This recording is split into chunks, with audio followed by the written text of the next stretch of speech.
Welcome back. ഇന്ന് നമ്മൾ Angamaly special മാങ്ങക്കറിയാണ് തയ്യാറാക്കുന്നത്. വളരെ ഫേമസായ അങ്കമാലി മാങ്ങക്കറി. അപ്പോൾ നമുക്ക് ഈ കറി എങ്ങനെ തയ്യാറാക്കുന്നതെന്ന് നോക്കിയാലോ. അതിനായി ഒരു മാങ്ങ എടുത്തിട്ടുണ്ട്, ഒരു മീഡിയം വലുപ്പത്തിലുള്ള സവാള, 2 പച്ചമുളക്, ചെറിയ കഷ്ണം ഇഞ്ചി, ചെറിയ ഉള്ളി കുറച്ചെണ്ണം, കുറച്ച് കറിവേപ്പില. ആദ്യം നമുക്ക് ഇത്രയും ഇൻഗ്രീഡിയൻസ് ഒക്കെ ഒന്ന് വൃത്തിയാക്കി കട്ട് ചെയ്ത് എടുത്ത് വയ്ക്കാം. ഞാനിപ്പോൾ ഇവിടെ മാങ്ങ കുറച്ച് വലിയ പീസായിട്ടാണ് കട്ട് ചെയ്തെടുക്കുന്നത്. ബാക്കിയെല്ലാം ചെറിയ കഷ്ണങ്ങളായി നീളത്തിലരിഞ്ഞാണ് എടുക്കുന്നത്. ഇനി നമുക്കിതിലേക്ക് വേണ്ട മസാലക്കൂട്ടുകൾ: മുളക് പൊടി, മല്ലിപ്പൊടി, മഞ്ഞൾപ്പൊടി, ഉപ്പ്, കുറച്ച് വിനീഗർ, മുഴുവനുള്ള മുളക്. ഇത്രയും സാധനങ്ങളാണ് ഇനി വേണ്ടത്. ഇത്രയൊക്കെയാണ് ഇതിലേക്ക് വേണ്ട മസാലക്കൂട്ടുകൾ. ഇനി നമുക്കിതിലേക്ക് ഒരു വലിയ തേങ്ങയുടെ പകുതി മുറി തേങ്ങ ചിരകിയതിൻ്റെ 1-ാം പാലും 2-ാം പാലുമാണ് നമുക്കിതിലേക്ക് ഇനി ആവശ്യം. അത് നമുക്ക് തയ്യാറാക്കി വയ്ക്കാം.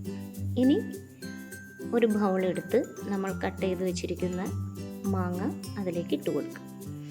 ഇതുപോലെ വലിയ പീസായിട്ടാണ് ഞാൻ ഇവിടെ കട്ട് ചെയ്തെടുത്തിരിക്കുന്നത്. അത് നമുക്ക് ബൗളിലേക്ക് ഇട്ട് കൊടുത്തതിന് ശേഷം ഇതിലേക്ക് 1/4 ടീസ്പൂൺ മഞ്ഞൾപ്പൊടി ചേർത്ത് കൊടുക്കാം. ഇനി ഇതിലേക്ക് നമുക്ക് ഉപ്പാണ് ചേർത്ത് കൊടുക്കേണ്ടത്. കുറച്ച് ഉപ്പ് ചേർത്ത് കൊടുക്കാം.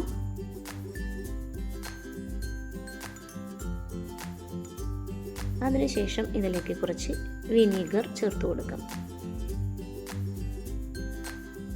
കുറച്ച് ഒരു 1/4 ടീസ്പൂണോളം വിനീഗർ ഞാനിവിടെ ചേർക്കുന്നുണ്ട്. അതിനുശേഷം നമുക്കിവയെ കൈവച്ച് നന്നായി ഒന്ന് യോജിപ്പിക്കാം. മാങ്ങയിലേക്കെല്ലാം വിനീഗറും ഉപ്പും മഞ്ഞൾപ്പൊടിയും പുരളുന്നത് വരെ നന്നായി ഒന്ന് യോജിപ്പിച്ചെടുക്കാം. ഇവ നന്നായി യോജിച്ചതിന് ശേഷം നമുക്കിവയെ കുറച്ച് നേരം മാറ്റിവെക്കാം. അപ്പോഴേക്കും നമുക്ക് കറിയുടെ മറ്റു ചേരുവകൾ കൂടി തയ്യാറാക്കിയെടുക്കാം. ഇത് നമുക്ക് ഒന്ന് മാറ്റിവെക്കാം. ഇനി നമുക്ക് ഇത് തയ്യാറാക്കുന്നൊരു പാത്രം എടുക്കാം. ഞാനിപ്പോൾ ഇവിടെ ഒരു ചട്ടിയാണ് എടുത്തിരിക്കുന്നത്. ആ ചട്ടി എടുത്തതിന് ശേഷം അതിലേക്ക് നമ്മൾ എടുത്തു വെച്ചിരിക്കുന്ന സവാള കനം കുറഞ്ഞ് നീളത്തിൽ അരിഞ്ഞത് ചേർത്ത് കൊടുക്കാം.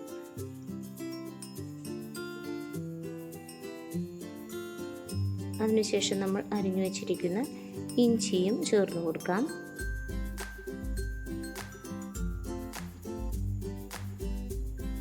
ഇനി നമുക്കിതിലേക്ക് പച്ചമുളക് ചേർത്ത് കൊടുക്കാം. കറിവേപ്പിലയും ചേർത്ത് കൊടുക്കാം.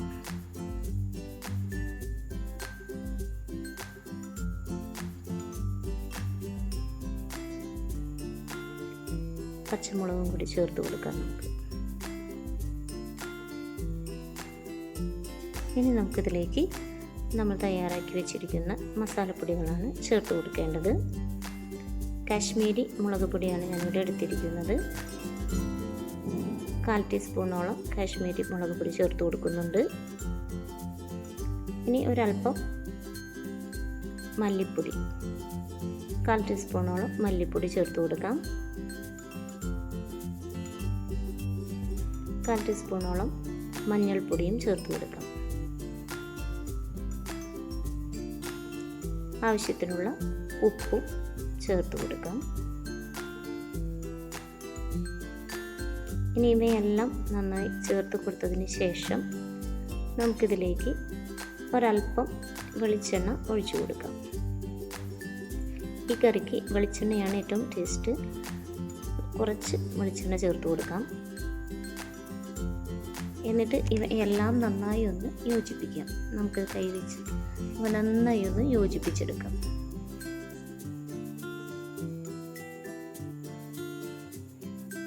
നന്നായി ഒന്ന് യോജിപ്പിച്ചതിന് ശേഷം നമുക്കിനി ഇതിലേക്ക് ഇത് വേവാൻ ആവശ്യമായ കുറച്ച് വെള്ളമാണ് ചേർത്ത് കൊടുക്കേണ്ടത്.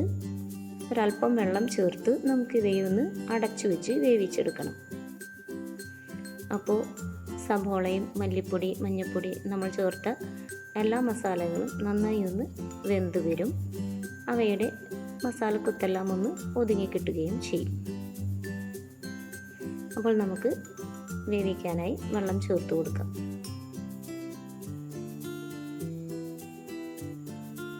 ഇനി നമുക്ക് ഇവയൊന്ന് ചെറിയ തീയിലിട്ടിട്ടൊന്ന് വേവിച്ചെടുക്കാം. അപ്പോഴേക്കും സബോള, ഇഞ്ചി, പച്ചമുളക് എല്ലാം നന്നായി ഒന്ന് വെന്ത് ഒന്ന് ഉടഞ്ഞ പരുവത്തിൽ ആയിട്ടുണ്ടാവും. ഒന്ന് അടച്ചു വെച്ച് നമുക്ക് ഇതിനെ വേവിച്ചെടുക്കാം. ഇനി അതെന്തായെന്ന് നോക്കാം. അല്പം വെള്ളം ചേർത്താൽ മതി, കാരണം ഇനി നമ്മളിതിലേക്ക് രണ്ടാം പാലും തെമ്പാലും ചേർത്ത് കൊടുക്കുന്നതാണ്. അപ്പോൾ ഇത് വേവാൻ ആവശ്യമായ മാത്രം ചേർത്ത് കൊടുത്താൽ മതി. ഇനി നമുക്കിതിലേക്ക് ആവശ്യമായ തേങ്ങ പാൽ എടുക്കാം. ഇപ്പോൾ ഒരു മുറി തേങ്ങയുടെ എടുത്തിട്ടുണ്ട്. അതിൻ്റെ പാലും എടുക്കാം നമുക്ക്. ആദ്യം രണ്ടാം പാലും തേൻപാലും എല്ലാം മാറ്റി മാറ്റി എടുത്ത് വയ്ക്കാം. ഇതിലേക്ക് അല്പം വെള്ളം ചേർത്ത് നന്നായി ഒന്ന് കട്ടി നമുക്ക് പാലെടുത്ത് മാറ്റി വയ്ക്കാവുന്നതാണ്. നമ്മൾ തയ്യാറാക്കാൻ വെച്ചിരിക്കുന്ന സവാളയുടെ കൂട്ട് മസാലയെല്ലാം നന്നായി തിളച്ച് ഒതുങ്ങി വന്നിട്ടുണ്ട്. അവയെല്ലാം നന്നായി ഒന്ന് വെന്ത് വന്നിട്ടുണ്ട്. ഇനി നമുക്കിതിലേക്ക് നമ്മൾ കട്ട് ചെയ്ത് വെച്ചിരിക്കുന്ന മാങ്ങയുടെ കൂട്ട്, മാങ്ങയിലേക്ക് നമ്മൾ മഞ്ഞൾപ്പൊടിയും ഉപ്പും വിനീഗറും എല്ലാം പുരട്ടി വെച്ചിരിക്കുന്ന മാങ്ങയുടെ കഷ്ണങ്ങൾ നമുക്കിതിലേക്ക് ചേർത്ത് കൊടുക്കാം.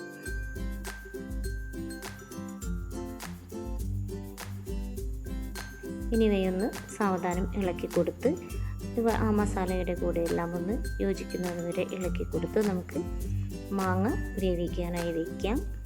പെട്ടെന്ന് തന്നെ മാങ്ങ വെന്ത് കിട്ടും. ഉടഞ്ഞു പോവാതെ നോക്കണം. ചെറിയ തീയിലിട്ട് നമുക്ക് ഇവയെ വേവിച്ചെടുക്കാവുന്നതാണ്. മാങ്ങയെല്ലാം പെട്ടെന്ന് തന്നെ വെന്ത് നല്ല സോഫ്റ്റായി കിട്ടും. ഇത് നമുക്ക് വളരെ എളുപ്പത്തിൽ തയ്യാറാക്കുന്നതും വളരെ രുചിയുമുള്ള ഒരു കറിയാണ്. അങ്കമാലി സ്പെഷ്യലാണിത്. അങ്കമാലിയിലൊക്കെ കല്യാണത്തലേന്നൊക്കെ കല്യാണ ദിവസവും സ്പെഷ്യൽ കറിയാണിത്. ഇതിലേക്ക് നമ്മളിപ്പോൾ രണ്ടാം പാലാണ് ചേർത്ത് കൊടുക്കുന്നത്. ഇവിടെ മാങ്ങയെല്ലാം വേവാനായി നമ്മൾ രണ്ടാം പാൽ ചേർത്ത് കൊടുത്തിട്ടുണ്ട്. ഇനി ഈ പാലിൽ കിടന്നിട്ട് വേണം മാങ്ങയെല്ലാം ഒന്ന് വെന്ത് വരാനായിട്ട്. നന്നായി ഇളക്കി കൊടുക്കുന്നുണ്ട് നമ്മൾ. അത് കഴിഞ്ഞ് ഇവയെല്ലാം ഒന്ന് വെന്ത് വരട്ടെ. കറിയെല്ലാം നന്നായി വെന്ത് കുറുകി വന്ന് തുടങ്ങിയിട്ടുണ്ട്. ഇനി നമുക്കിതിലേക്ക് നമ്മൾ തയ്യാറാക്കി വെച്ചിരിക്കുന്ന കട്ടി തേങ്ങാപ്പാൽ, ഒന്നാം പാൽ, തെൻപാൽ ചേർത്ത് കൊടുക്കാം. ഇത് ചേർത്ത് കൊടുക്കുമ്പോഴേക്കും കറിയെല്ലാം നന്നായി കുറുതായി വരും. അപ്പോൾ നമ്മളുടെ അങ്കമാലി കറി ഇവിടെ തയ്യാറായി. ഇനി നമുക്കിതിലേക്ക് താളിപ്പാണ് ആവശ്യം. അതിനായി നമ്മളിപ്പോൾ ഇവിടെ ഒരു പാത്രം വെച്ചിട്ടുണ്ട്. ആ ചട്ടിയിലേക്ക് ചൂടായി വരുമ്പോൾ നമുക്ക് വെളിച്ചെണ്ണ ഒഴിച്ചു കൊടുക്കാം. ഒരു 1/2 ടീസ്പൂണോളം കടുക് ചേർത്ത് കൊടുക്കുന്നുണ്ട്. കടുകെല്ലാം ഒന്ന് നന്നായി പൊട്ടി വരട്ടെ.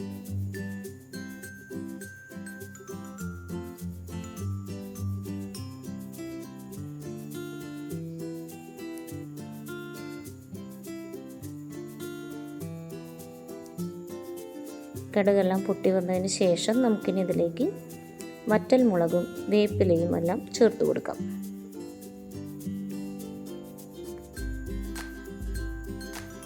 വറ്റൽ മുളക് ചേർത്ത് കൊടുക്കാം നമുക്ക്. ഇവയെല്ലാം ഒന്ന് മൂത്ത് കഴിയുമ്പോൾ നമുക്കിതിലേക്ക് ഇനി ചെറിയ ഉള്ളിയാണ് ഇട്ട് കൊടുക്കുന്നത്. ഒരു പിടി ചെറിയ ഉള്ളി വൃത്തിയാക്കി വട്ടത്തിൽ അരിഞ്ഞു വെച്ചിട്ടുണ്ട്. അവ നമുക്കിതിലേക്ക് ഇനി ചേർത്ത് കൊടുക്കാം. അവ മുരിയുന്നത് വരെ നമുക്ക് ഇവയൊന്ന് ഇളക്കി കൊടുക്കാം. പെട്ടെന്ന് കരിഞ്ഞു പോകാതെ നോക്കണം. അപ്പോൾ നമുക്ക് ഇവയൊന്ന് നന്നായി ഒന്ന് ഇളക്കി കൊടുക്കാം. അപ്പോഴേക്കും ഉള്ളിയെല്ലാം നന്നായി മുരിഞ്ഞു തുടങ്ങും. ഇപ്പോൾ ഉള്ളിയെല്ലാം നന്നായി വെന്ത് വന്നിട്ടുണ്ട്, നല്ല മുരിഞ്ഞു വന്നിട്ടുണ്ട്. ഇപ്പോൾ നമുക്ക് താളിപ്പെല്ലാം തയ്യാറായിട്ടുണ്ട്. നമുക്കിത് കറിയിലേക്ക് ഒഴിച്ചു കൊടുക്കാം.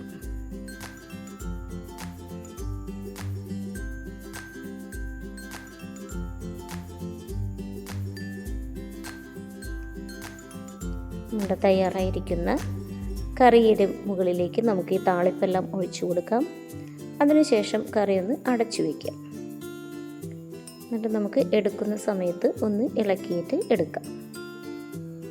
ഇപ്പോൾ നമ്മുടെ അങ്കമാലി സ്പെഷ്യൽ മാങ്ങാക്കറി ഇവിടെ തയ്യാറായിട്ടുണ്ട്.